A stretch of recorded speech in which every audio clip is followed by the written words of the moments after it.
There is a version of Max Verstappen's car that no other driver on the grid has ever been able to finish a single lap in without crashing.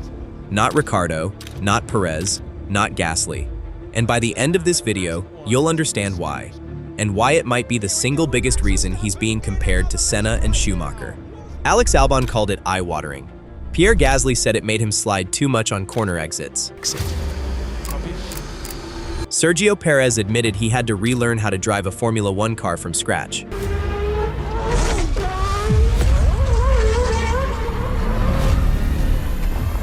Daniel Ricciardo, one of the most naturally gifted drivers of his generation, just called it aggressive. They were all describing the same thing, the way Verstappen sets up his car. A setup so extreme that Red Bull's own chief technical officer once admitted it sent the whole team down a development dead end. Verstappen was driving so fast that the engineers didn't even realize there was a problem underneath him. His talent was masking it. When Albon joined Red Bull in 2019, he knew it would be hard. What he found was harder to explain. Years later, he landed on an analogy that stuck.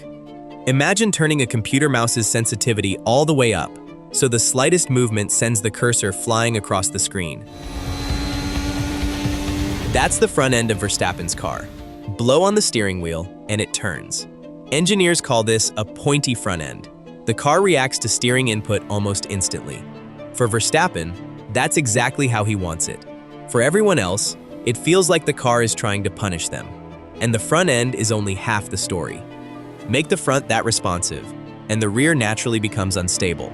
On corner entry, the back wants to rotate. Get the input even slightly wrong, and the whole car can swap ends.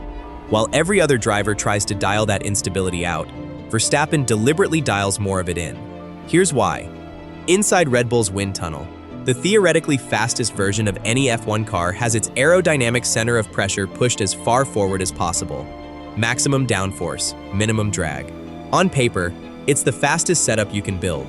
In practice, it's almost undrivable. The rear has almost no stability and stays alive through the whole corner. So drivers come back to the garage and ask for the same thing, more rear stability.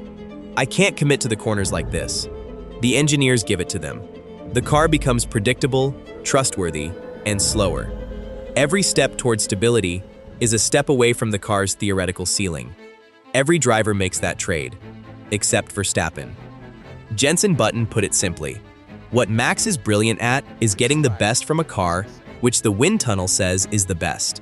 Other drivers find that balance horrible and adjust away from it. Max just drives it like that. Red Bull's technical director Pierre confirmed it from the engineering side. The more capable the driver, the more rear instability he can tolerate, and Verstappen can tolerate more than anyone.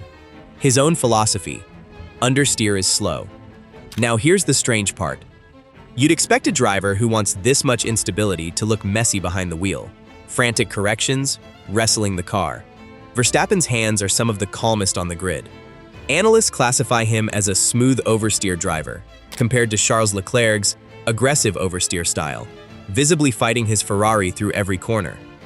Verstappen drives an objectively more unstable car and barely seems to correct it at all. Watch his onboard without sound, and you'd think he's on a warm-up lap. Christian Horner pinpointed exactly where this pays off. It's rarely in the fast corners. Gasly could match or even beat Max through the quick sweepers. The real gap opens under braking into the slow corners. Max manages a loose rear with total confidence, almost like a motorcycle racer riding the edge of adhesion on corner entry. Even his braking is counterintuitive. Telemetry shows Verstappen often brakes earlier than Perez, but at exactly the right point, then carries brake pressure deep into the corner to rotate the car, which lets him get back on the throttle earlier with the car already pointed at the exit. It looks conservative on paper. The corner is actually faster, and this is where it turns brutal for his teammates. 5 drivers have sat next to Verstappen, and the same pattern keeps repeating. Albon explained the mechanism with painful honesty. You start the season slightly behind Max, not by much. Then, race by race, Max asks for a sharper front end. As the car gets more responsive, he gets faster, so you push harder to close the gap. Run wide, crash, and have to start over. Confidence goes. You spin again. The snowball doesn't stop. Gasly lasted half a season before being demoted. Perez's form collapsed from Imola onward in 2024 so badly that Mark Hughes called him the canary in the coal mine, exposing problems in the car that only Verstappen could mask. Hughes went further. Back in 2020, this dynamic actually distorted Red Bull's whole development direction. The team kept chasing Verstappen's preferences because he was the one extracting lap time from them. Until, eventually, they'd gone too far. The car was broken. Max was fast. And because Max was fast, nobody realized the car was broken. A driver was quietly hiding an engineering problem from hundreds of people whose entire job was finding engineering problems. So, how did one driver learn to handle a car nobody else can? It starts on a karting track in the Netherlands, with a 4.5-year-old boy and a father with unfinished business in F1. Jos Verstappen raced in the sport through the 1990s, but never had competitive machinery. When Max showed extraordinary natural ability early, Jos poured everything into him, and the most important part of that training was what came next: dry tires on wet tracks. When the rain came and every other family packed up, Jos kept Max out on slicks in the wet, lap after lap, learning to sense grip on a surface, constantly trying to catch him out. That is the direct root of everything Verstappen does in an F1 car today. His comfort with a rear end that wants to break loose. His feel for grip levels no one else can read. Jos would even change the kart's settings without telling him, forcing Max to diagnose the change purely by feel. By 15, he'd won 3 championships in a single season, including the KZ World Championship as the youngest ever champion in the gearbox class. Karun Chandhok, watching Verstappen's earliest F1 tests, spotted the karting DNA immediately, the rear sliding under braking every single lap, and Max controlling it every single time. 2 races at Interlagos, 8 years apart, show exactly what this training built.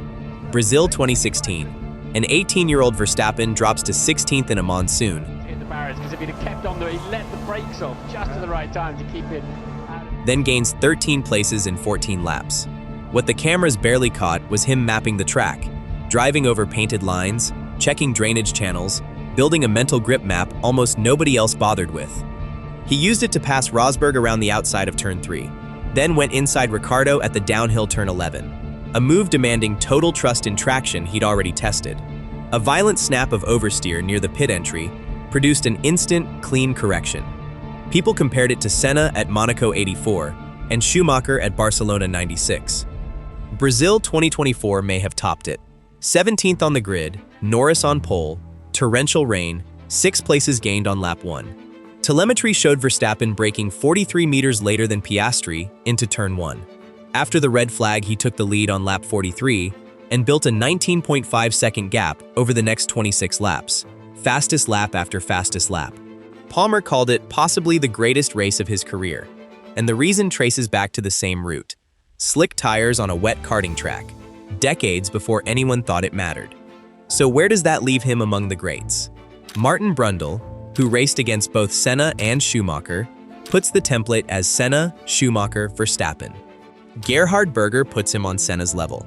Adrian Newey, who designed title-winning cars for Mansell, Prost, Senna, Vettel, and Verstappen, says Max drives almost subconsciously, freeing his brain to optimize everything else in real time.